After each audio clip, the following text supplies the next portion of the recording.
But it's what helped launch this music. Sure. Johnny Z knew that. Yeah, he did. Him and Marsha, they were fucking licking envelopes and sending tapes off like 19... Yeah, well, their record store. Barely 1980, 81. Yeah, from they their record store. recognized what they were hearing.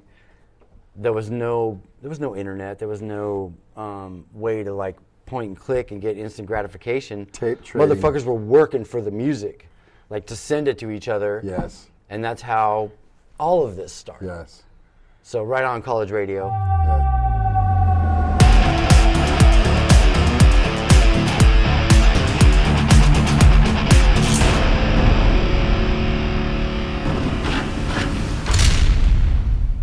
And everybody that involved, because we had a guy I really want to get him on. Alexis Olsen managed Legacy, and Alexis's whole take was he sent that Legacy demo, Tom, to fucking everybody, and it got to a lady in Europe named Alexandria Dory, who reproduced it and sold it there, and it was actually, they tell me it's in the European Guinness Book of World Records as the most sold 45,000 copies of a demo. And that was back when you had to buy physically. We don't even sell 45,000 records anymore. But it's just like, it was a time when... Well, it made us take notice and steal you from Legacy. Well, it sure did. Tape trading was the biggest part of all of that. Absolutely. And I remember we would go into Record Vault or the Record Exchange, and you'd go to the section where they just had the tapes from local bands, and you'd see and go, oh, I heard of these guys. You pay like $5 for their three song, 4-track shitty fucking demo. And that's how I heard Merciful Fate for the first time. I heard of the demo. We would record Rampage Radio. That's where I heard that for the first time. That's when I heard the demo, and I was like, what is this? And there was a whole saying, this guy's name's King Diamond. I was like, the live version where he's like, and if it's not, we're sure as hell gonna make it the House of Satan. Yeah, we were just like, holy shit! I know, exactly. That was very shocking. And then, of course, Without Soul, but yeah. Yeah, it was shocking at the time, but it was so much a part of... the musicianship was like, it grabbed you. Oh, man, just the changes. You never heard changes like that before. And then this song's going to go, and then stop. It just changes. Like, wow, and then some killer lead. I know, exactly. And it was like, it grabbed you the first time I heard that,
Honestly, first time I heard the Laws Rocket demo, it grabbed me too. I loved the Laws Rocket demo the first time I heard that with Prelude to Death on it.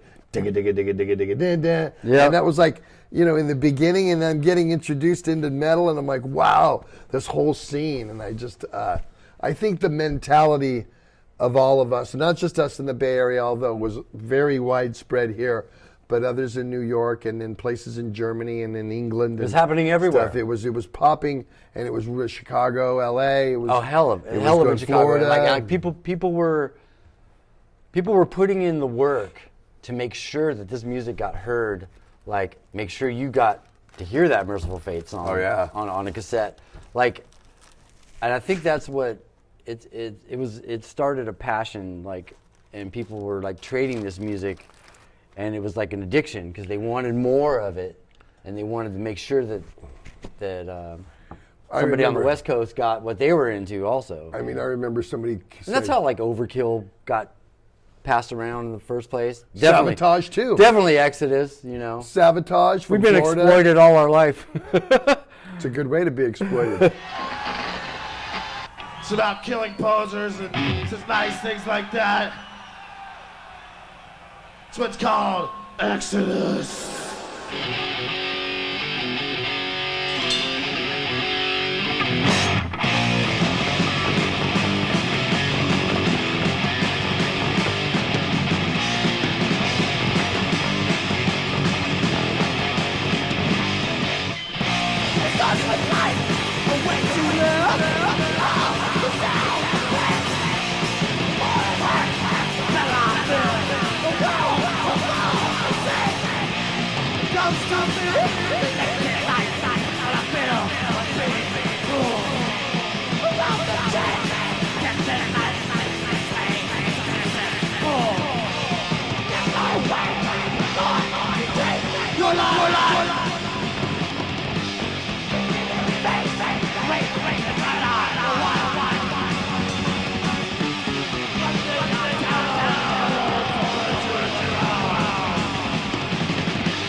I heard. No, it was a beautiful thing, and you know, it was a really like cool, like formative time to be a part magical time. Yeah. We didn't even fucking realize was going on.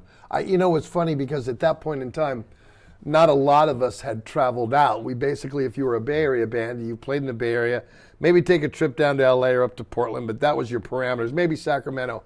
And I was thinking, wow, I wonder, does every city have 13 killer thrash bands deep? You know what I mean? And then you get out there and you find out the area that we grew up in was really a special area for the sound, for the personnel, for the characters. It didn't even have the label. You know? It didn't even have the label thrash. Then it was just metal. Yeah, it was just metal. It was like thrash didn't even become speed metal. Y'all play that speed metal? I mean, it was fucking.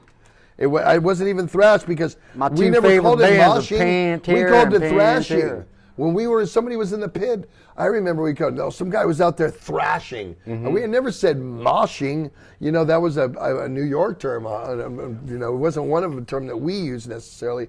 But, I mean, it's obviously, if you go look in the record, in the dictionary, that's the definition of it. But we were very fortunate to have each other, meaning Exodus, Possessed, Blind Illusion, Death Angel,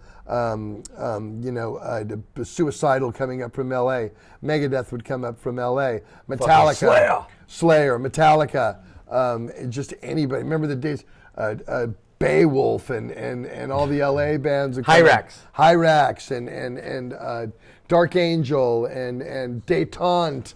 And Détente, wow. Yeah, remember Détente? Yeah. Yeah, then Dawn Crosby. Yeah, she was the singer. Sentinel Beast from Sacramento. You know what I mean? I mean, these all were pieces of our puzzle. You know, Hellhound, fucking Violence, Forbidden, you know, Blind Illusion. Did I say them already? It's just like so many. Armored Saint. Armored Saint from LA. I mean, one of my favorite, best singer, goddamn, on the fucking earth. I love John Bush. He's the greatest. I'm just saying, all of these, and we all were fed off of each other very much so, you know, and to be honest with you, because I was, you know, it was Derek and Eric and Louie in Legacy, but then when I came in, I really became most of the driving force of the first Legacy demo and the stuff that came out, you know, hiring of Alex and hiring of Greg and that whole thing, and I think that the direction musically from Legacy was not Metallica, it was Exodus. Most of us as Bay Area bands did not want to necessarily sound like Metallica. Everybody was trying to sound like Exodus. Everybody was trying to do what Exodus was doing. Metallica's gigs were great, but they were not exo mess, because it was a mess. I mean, literally when you have 9 fucking guys that have to sit on their knees in front of the stage so that the crowd doesn't flip. I'd go and see you guys when Bailoff was singing, and there at one point would be more people on stage than the front people could handle. And I couldn't even find you guys. Well, I mean, you were in the back on the drums, obviously, but I'd be like, where's Bailoff? And is Gary up there and Rick and Robbie? Because there'd be so many people just getting up there and doing it and jumping back into the crowd. It was fucking mayhem. So my point is that everybody young. Wanted to be Exodus. Everybody was young and high as hell. And invincible. And like invincible, dude. Making this music that made people that were high as hell and young like go insane. So, you know. We're going to take a break, go to our commercials, and we will come back with Mr. Tom Hunting. Yeah. What's up, everyone? What's up, Walt? Hey. What do you drink when you get up in the morning? I gotta have it. Death Wish Coffee. Death Wish Coffee, everybody. I'm telling you, the people over at Death Wish Coffee, Jeff Ayers and everyone has been really good to the show. We like to give you guys all the free giveaways that on the funny questions that we do come up with. The strongest coffee in the world. It is. It's metal coffee. If you guys want to get up in the morning and kick your ass, I have to wake up and look forward to waking up when you have Death Wish. So go get some. They're in your grocery stores everywhere, wherever you are in the United States. If not, go to deathwishcoffee.com and order some. You will definitely be pleased. If you're a coffee drinker, and I know the world has turned into it, you will love Death Wish Coffee. Go get some today.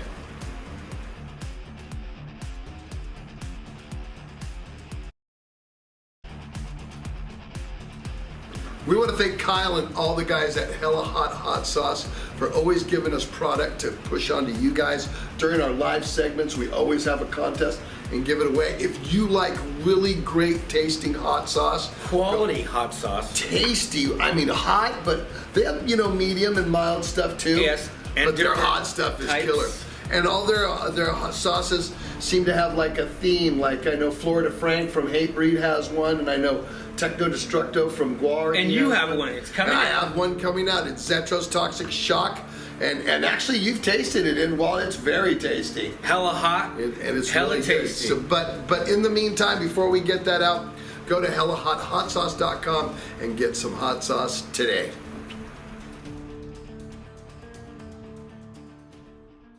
And we are back with Tom Hunting, and we've been reminiscing about how this kind of thing all happened with him. And so now I kind of let's get into the next level. Let's talk about Gary becoming a part of Exodus and building from there. Because at one point it's now you, Bailoff, Kirk, and Jeff Andrews. Correct. Right? Now there wasn't another guitar player yet, was there? Actually, no. Gary had joined the band by then. Oh, he had. Gary actually joined the band while I was still the vocalist.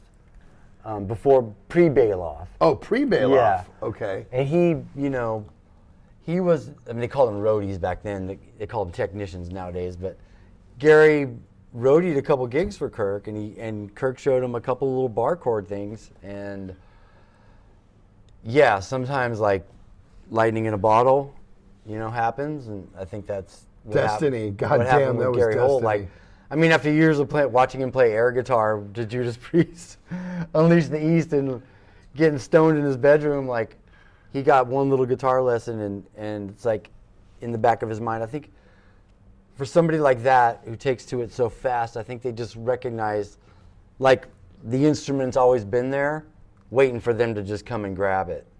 And, like, Gary picked it up, and, 6 months later, woo, woo, woo,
That's weird. And writing songs. How that happens with some people, like they already have it. But that's funny, that you say that, because the first band that I ever played in with Phil, Metal Warrior, I wrote lyrics right off the bat. Yeah. It was like, it wasn't something that I was like, oh, I don't know how to do that. I did it as a kid. I would write lyrics of my own to other songs. Plus you read lyric sheets of what Bon Scott was writing on a fucking album. But that's another thing. That was another thing. I read. You knew it had to be done. Like, oh, Right. this is how they structure it. So Yeah, like, right. So like, I think the blueprint for what you were about to do Sure. was already being laid out. Sure. But I wasn't afraid to Even subliminally. I don't know if I could write, because I know singers that don't write lyrics. They won't write lyrics. You know what I mean? Yeah. And, there's a lot of singers that don't write. It's sometimes the drummer writes everything. You know what I mean? And a lot of cases, I mean, even Rush, but Neil Peart wrote a ton. You know what I mean? Geezer wrote a lot. Yeah, and that's right. Geezer's another one. So a lot. But I always felt that I could write to this day. I write music for Testament still. I just write lyrics for them. Even on the latest record, I have song credit on that. It's just something that I always felt comfortable to do. And some people just have that. And I mean, working with Holt now since I was 22 years old, he's got it. There's a guy when you know. I mean, I have nothing. I never go to Gary. I just don't question it. I just know he's got it down. It's like, if like, people are like, they always try to beat up on Metallica saying it doesn't sound heavy anymore. And I'm like, no, the songs are great. They just need to have Gary Holt and Andy Sneap produce it, and it sound fucking killer. You know what I mean? And I just think that I have full trust in him, like you do when he's in there. He's got an attack that he hits the guitar with so much force. You know what I mean? And I agree. It's the attack. You said that because people, and I'll give an example. It's not like any other player. When Craigan played with us many shows, and we love Craigan, and Craigan did a great job. And for most fans, to your ear, you don't hear it any different. He plays it note for note. But I'm in the band. I'm on the team. There's definitely a different attack. There's definitely, especially now that he's back with the band, different attack. But not even that. I'm just saying, there's always been a certain way that Gary approaches. Gary, you don't mind us talking shit about you, right? Playing. No, we're not. We're actually praising him right now. I mean, his attack is like all good shit. That's what separates him from everybody. I think live, his attack is very vicious and very brutal.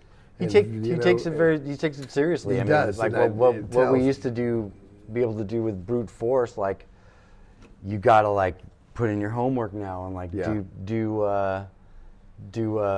actually practice and work on dexterity and technique. I have to be a machine.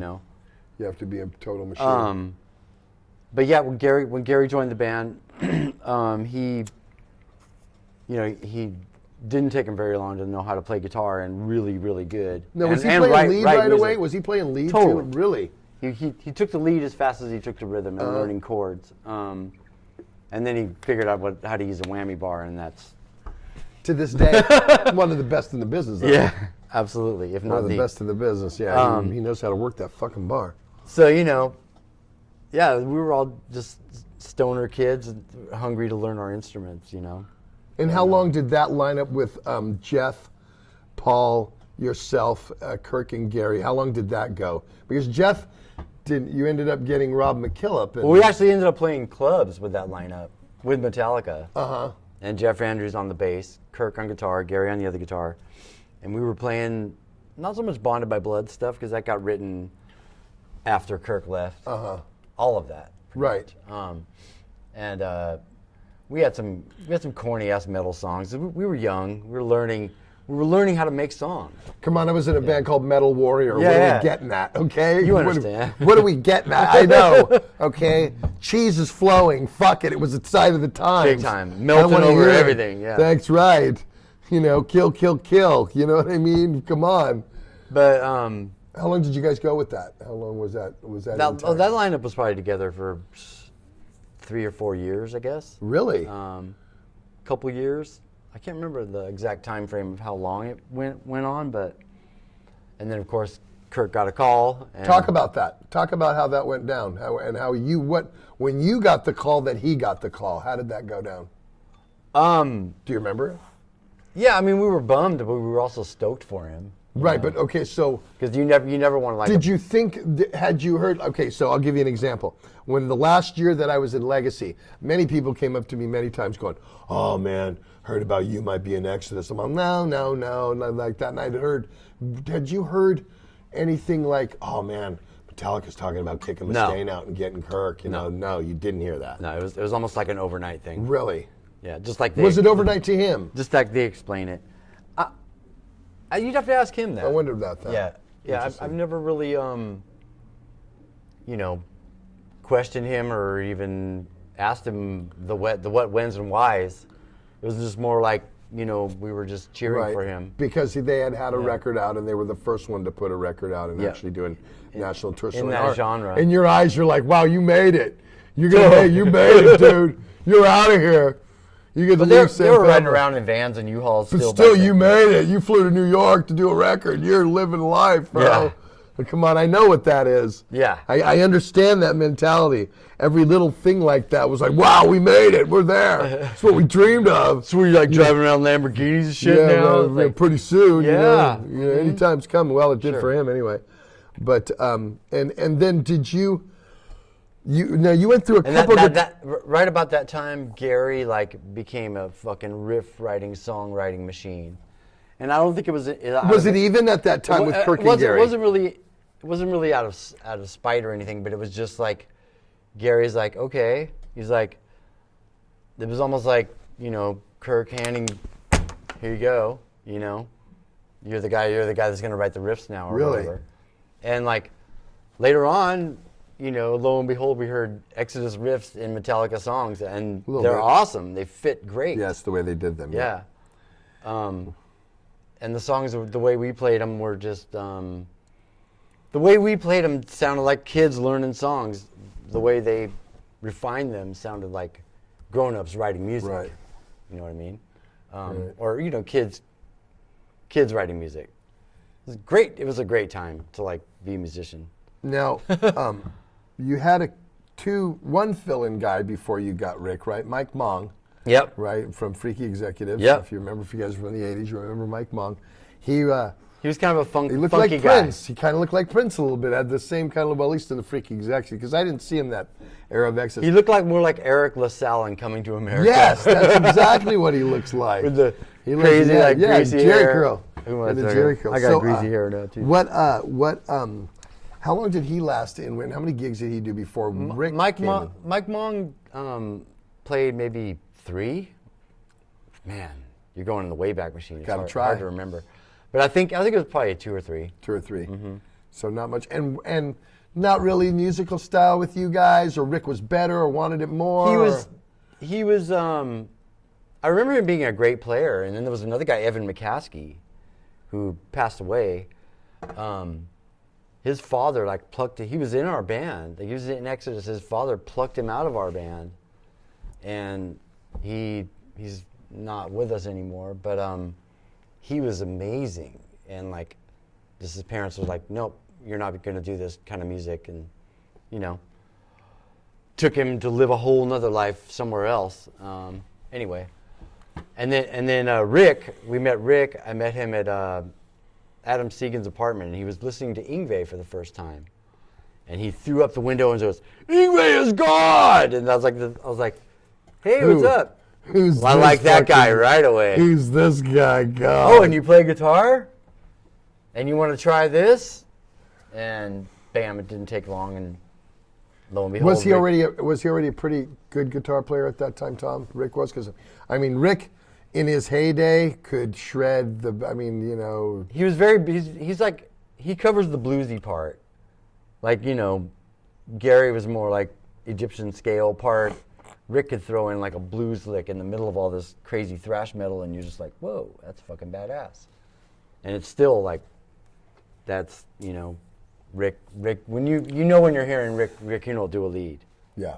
It's a very signature. It's when you're hearing Joe Walsh, Well, when we went, because obviously he plays on Persona Non Grata, and when I'm listening to the album and Lunatic Liar Lord comes on, and I knew he was in the song, but there's 4 leads in there. The minute he comes in, I was like, okay, first one's usually Gary, but I'm just giving that one. And then it could have been Greg and Erlene. Second one was Susie. I'm like, oh, God, that's him right off the bat. You could just tell him. And shredding I think his ass off. Signature, Rick lead signature, and I think that that's what was signature for Exodus at that point in time. Somebody who was an outsider, in a band looking in, he was very much a signature of you guys. To even think that Kirk was a piece of you at that time, it really didn't matter. You know what I mean? It kind of just switched. Yeah, it wasn't like any. Kirk was in the album. Oh, Kirk's in Metallica, and there's Rick. And it was like it really didn't matter. You know what I mean? It was the transition. And then we wrote the beginning. We wrote "Bonded by Blood" in Gary's garage, his mom's garage. 83, right? Late 83, correct? 84, 83, 84, yeah. Because you recorded it in 84, and it didn't come out till 85. Right. And so everybody in the Bay Area already had it. Fucking Thanks, Bailoff. Rick. Was it Rick or Bailoff? Who knows? Who knows, Rick or Bailoff? So Might have been, like I said, we were young and high and having a good time. and then you guys were almost going to go with Megaforce as well, right? With John and Marsha. There was talk about that. I mean, Tori came out of nowhere and we just signed. We're like, record deal? Awesome, let's do this. Shh, you know. Right. Yeah, probably not that. And I'd spoken with Johnny a couple times around that time about that. He's like, you know, maybe who knows what would have happened had we done that, you know? Yeah. I'm just glad he did what he did for Metallica and like, you know, and recognized all of this and like worked so hard at it. I mean, we're going to miss you, dude. Yeah, it's too bad. It really is too bad. It's unfortunate. He's, you know, him, but, you know, just in Marsha the year before, you know what I mean? It was just, wow, it's kind of heavy. But we see a lot of our friends, colleagues. The years of death and dying. Man, boy. And that's the thing on the new record you wrote, that to get off, to go into something new, because I wanted to stay old school with this episode. But Persona non grata. We're Rick Holt in the band. Yes. We wrote Bonded by Blood, and then poof. It went poof. Where were we? That's where it went poof. That's where you were. It went poof. Yeah, because, we did a lot of touring. You know, Venom took us on tour. I mean, there wasn't a place in the Bay Area where there wasn't a line wrapped around the fucking place twice when you guys played. Yeah. And that was a time where you would maybe go to the Mabuhay, and there would be a 9 o'clock show, and then a 12:30 show or something. You play twice in a night, you know. And I remember I'd go see Exodus, and I'd go both times. After I'd go get pizza down on Columbus and fucking come back, or go around the corner and do a little bit of this or whatever we fucking did at those times, because that was the era, and that was what we. But I mean, at that point in time, that late 83, 84, 85, Exodus really I mean, because I remember seeing Exodus open for Anthrax and Raven at the Kabuki, and within a year's time, those bands should be opening for you guys, because you had just grown. And when you headlined the Bonded by Blood record release at the Kabuki, that place was sold out and it was going crazy. And I mean, everybody had Exodus mania on them. And I joined the band a year later, and the thing that hit me, it was funny because right at when that came out, Judas Priest played at Cal Expo for Defenders of the Faith. And I went there, and where I was parked was right at the beginning where people came in. Every motherfucking car was playing Bonded by Blood, pulling into that thing. And I made a point, I was like, are you hearing that? Everybody's playing Exodus. Everybody's playing Exodus. And it was like Exodus, Exodus. Every car that pulled in, nobody was even playing Priest, and they're going to see Priest that day. They were all playing the Exodus album. And it was like maybe that summer. It was that summer of 85 that happened. It was, to me, it was like, wow. I mean, I thought like the next thing only is for them is Then we got lazy and didn't seize. the world, Chico, and everything in it. We got lazy and didn't seize on that momentum, I guess. Baby. Because then you hired me after that. Which we're going to take a break, and we'll get back to Tom, and we'll talk about going from Bonded by Blood into Pleasures of the Flesh when we get back on Zetro's Toxic Vault. Yeah.